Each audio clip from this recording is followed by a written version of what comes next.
Assalamualaikum warahmatullahi wabarakatuh. Alhamdulillah rabbil alamin, wassalatu wassalamu ala asyrafil anbiya'i wal mursalin wa ala alihi wa sahbihi ajma'in. Allahumma salli wa sallim ala nabiyyina Muhammad wa ala alihi wa sahbihi wa man tabi'ahum bi ihsanin ila yaumiddin, amma ba'. Sidang jamaah sekalian, tuan-tuan dan puan-puan rahimani wa rahimakumullah. Alhamdulillah kita dapat menyambung kembali pembelajaran tadabbur ringkas surah Ar-Rahman 20 minit insya-Allah, yang mana kita telah pun sampai kepada ayat yang ke-11. Maknanya pagi ni kita akan masuk kepada ayat yang ke-12, yang mana kita akan melihat apakah nikmat Allah yang berikutnya, iaitu nikmat yang ke-13, muka surat nombor 14 dalam nota yang bercetak.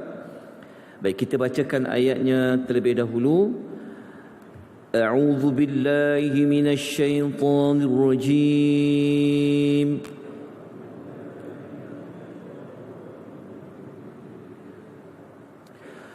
والحب ذو العصف والريحان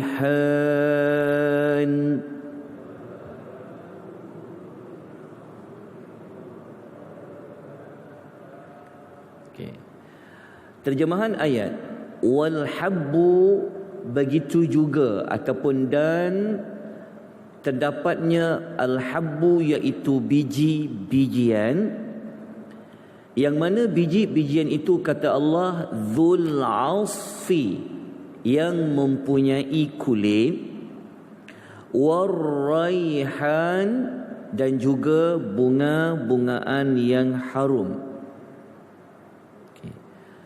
Dalam ayat ini ada dua nikmat yang telah Allah kurniakan kepada manusia, iaitu nikmat al-habbu dan juga nikmat ar-raihan.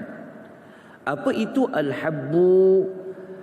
Dalam tafsir Al-Aisar menjelaskan al-habbu adalah biji-bijian seperti mana gandum. Kalau tempat kita mungkin seperti beras. Kenapa ayat ini Allah menyebut adanya zul asfi yang berkulit? Biji-bijian kita jelas, tetapi biji-bijian itu dia berkulit. Dalam tafsir Al-Misbah Allah menyebutkan bahawasanya, cuma dalam nota bercetak ni saya tidak meletakkan penerangan tafsir Al-Misbah, tapi kita boleh lihat di TV di hadapan tuan-tuan dan puan-puan. Kenapa Allah nak menambah selepas perkataan habbu itu, Allah tambah perkataan asfi, iaitu kulit?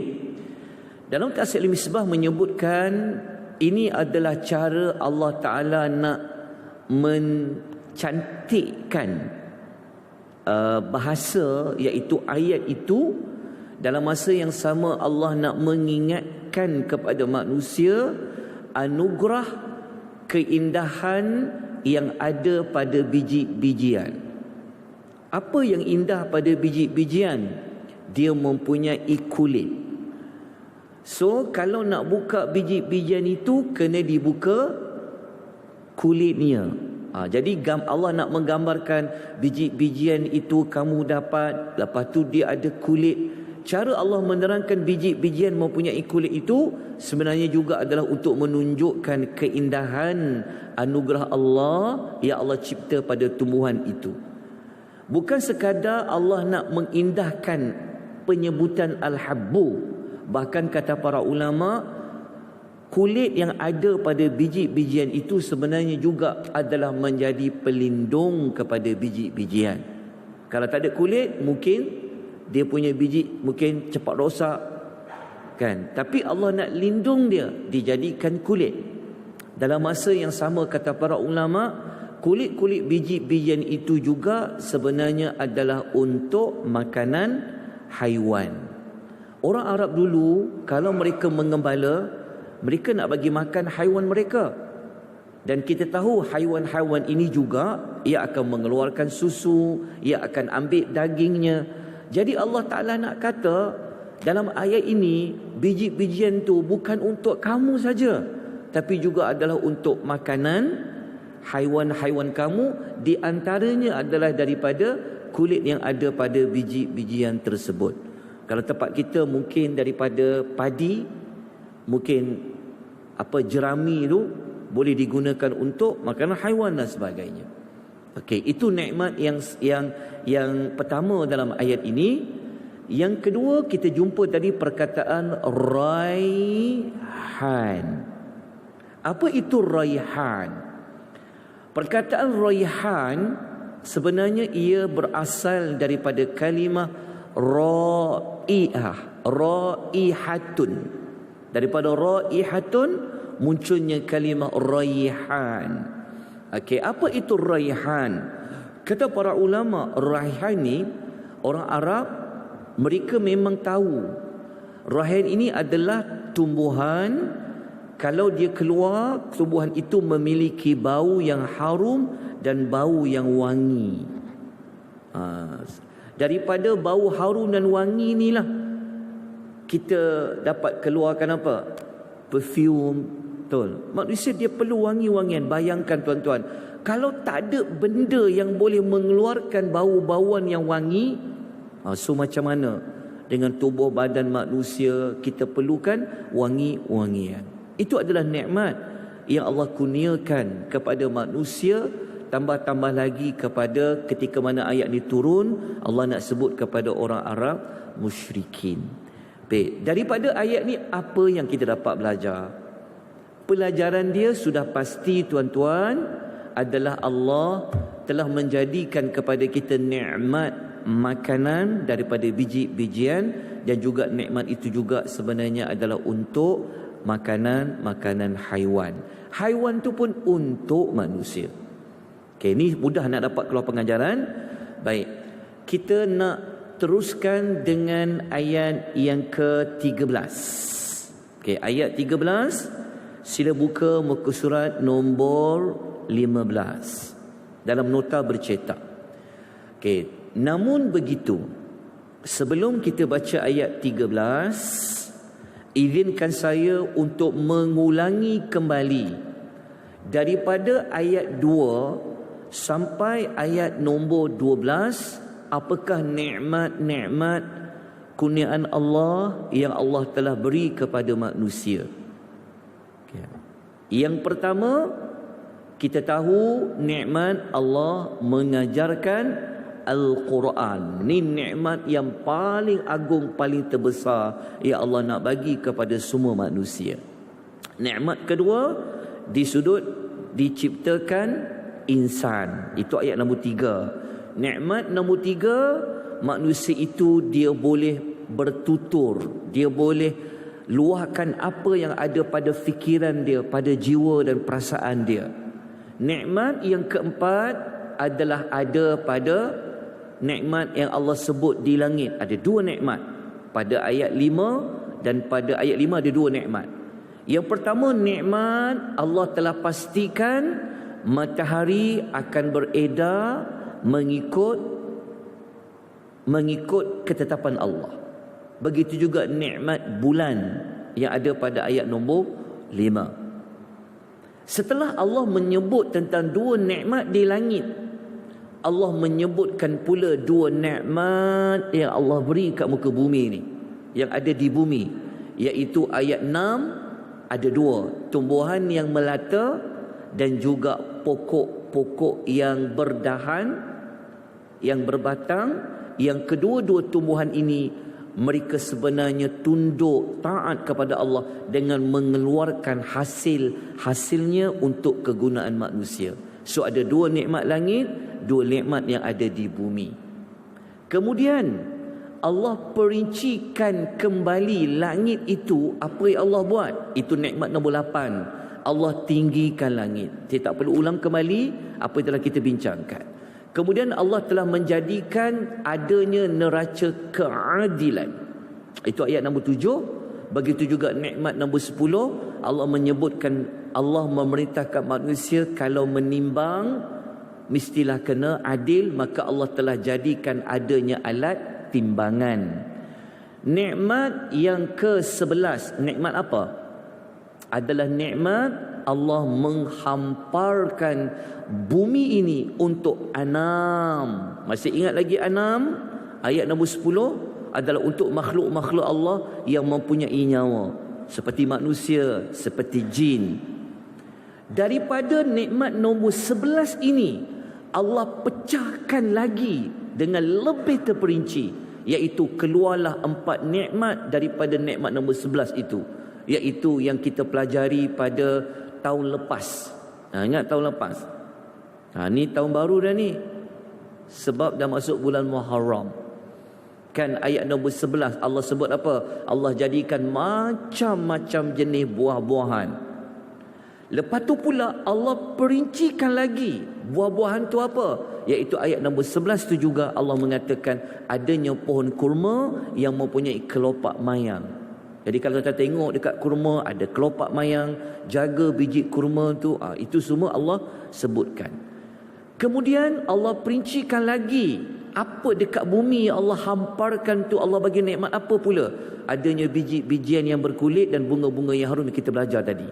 So kalau kita nak susun, mungkin kita boleh jumpa lebih kurang dekat 15 nikmat yang telah Allah kurniakan kepada manusia. Setelah 15 nikmat ini Allah sebutkan, Allah minta kita buat apa? Kita baca ayat nombor 13. فَبِأَيِّ آلَاءِ رَبِّكُمَا تُكَذِّبَانِ.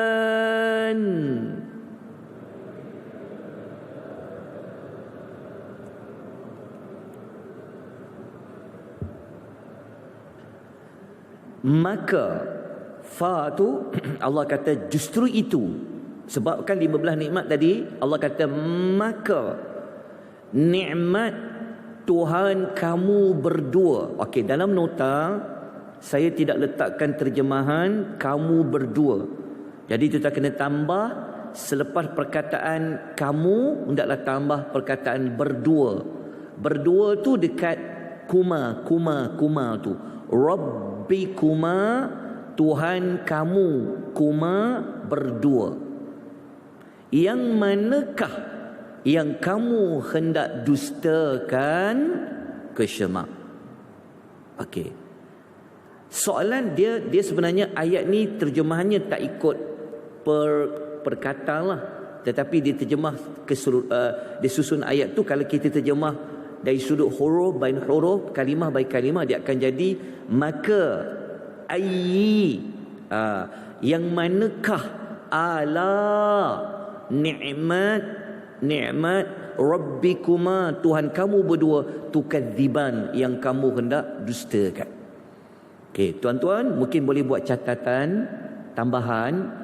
Alai dia boleh dibincangkan dua sudut, sama ada merujuk kepada nikmat ataupun merujuk kepada kekuasaan. Dia boleh baca dua-dua macam ni. Dia boleh baca dua sudut. Bukan baca terjemahan dia, kita boleh kata maka nikmat Tuhan kamu berdua ataupun maka kuasa Tuhan kamu berdua. Boleh. Dia boleh baca dua sudut. Baik, tetapi yang masyhur ala merujuk kepada nikmat.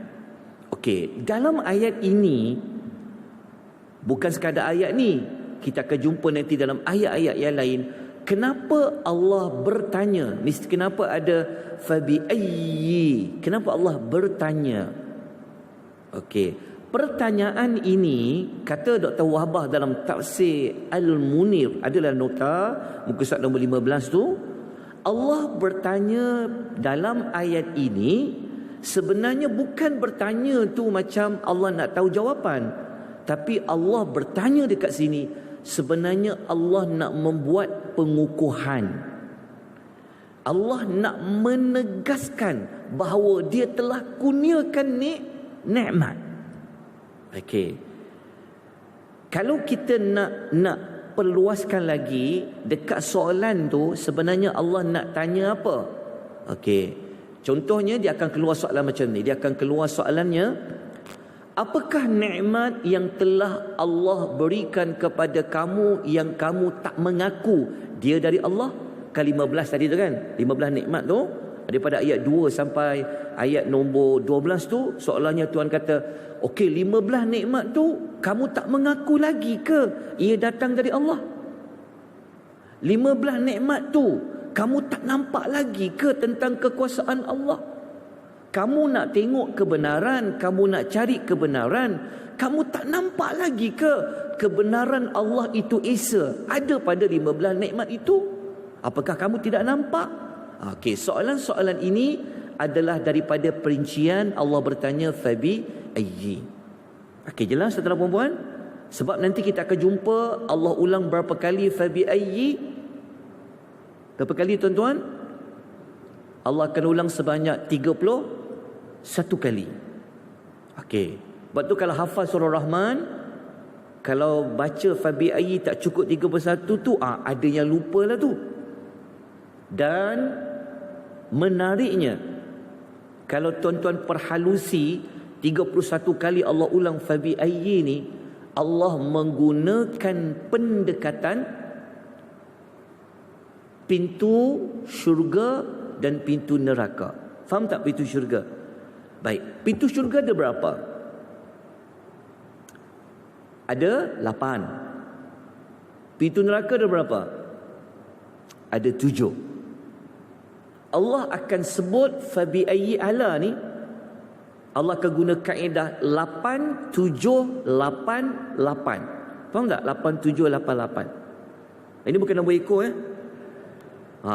orang Cina dia nombor 8. Maksud dia, cara Allah ulang fabi ayyi ni, Allah akan guna dulu. Dia sebut dulu nikmat, dia akan sebut 8 yang pertama.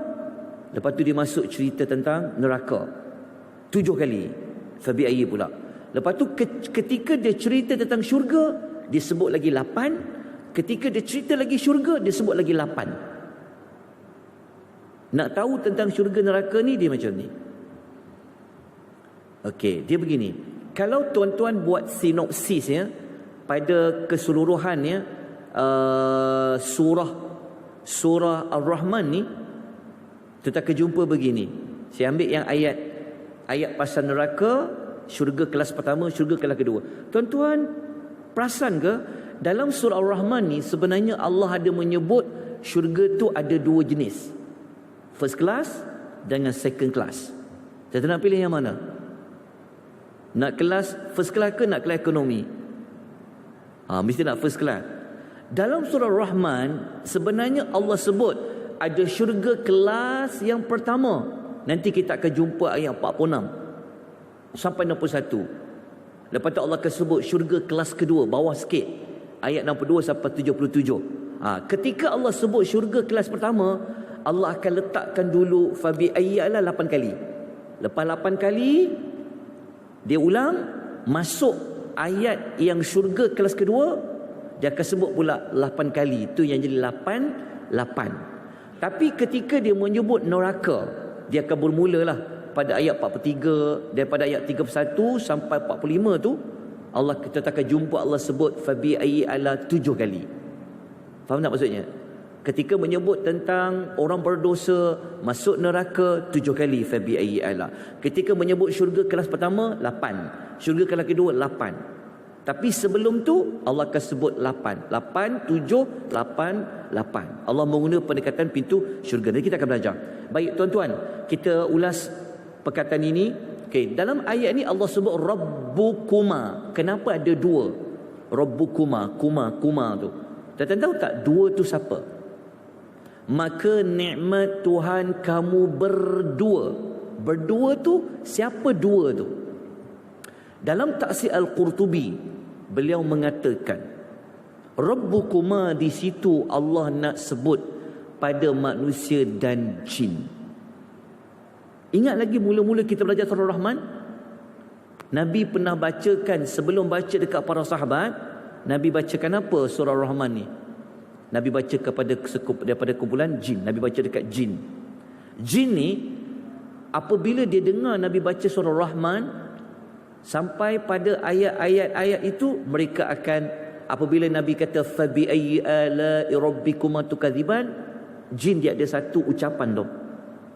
Tapi sahabat Nabi ketika Nabi baca surah Rahman, mereka diam je.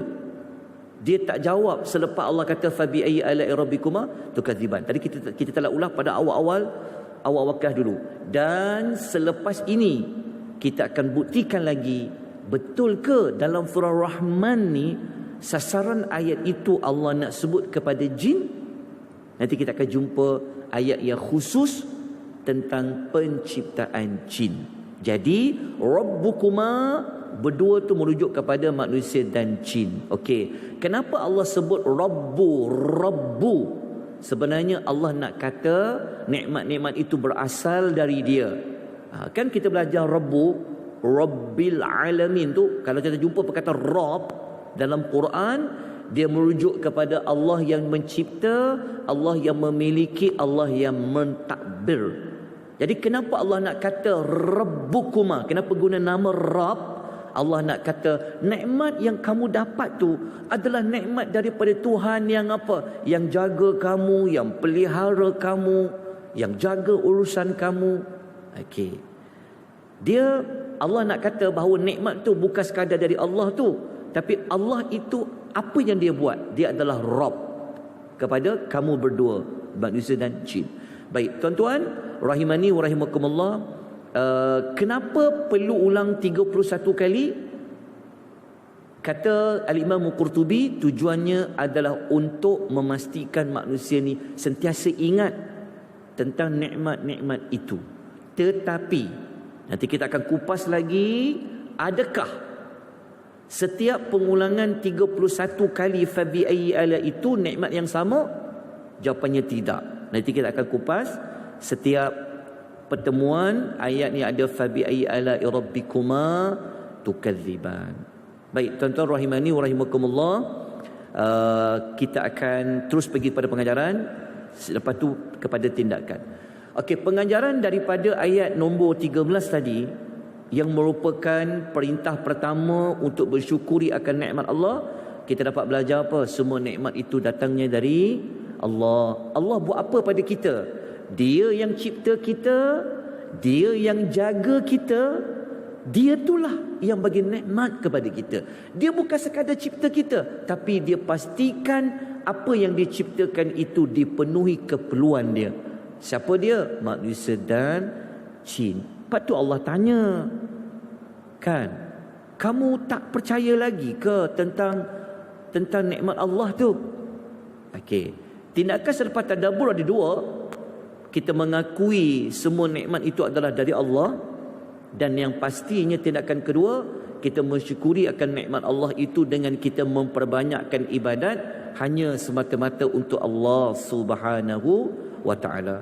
InsyaAllah kita akan sambung lagi pada keesokan harinya untuk kita bincangkan ayat yang berikutnya. Semoga-moga apa yang saya jelaskan pada pagi ini dapat tuan-tuan mengambil manfaat. InsyaAllah, semoga Allah memberikan kita rahmat, Allah memberikan kita syafaat dari Al-Quranul Karim, Allah memberi cahaya dalam kehidupan kita. Moga-moga tahun baru ini kita sentiasa diberikan rahmat oleh Allah Azza wa Jalla dengan hidayatul Quran, petunjuk Al-Quranul Karim. Aqulu qouli hadza wa astaghfirullahal azim wa billahi taufiq hidayah. Wassalamu alaikum warahmatullahi wabarakatuh.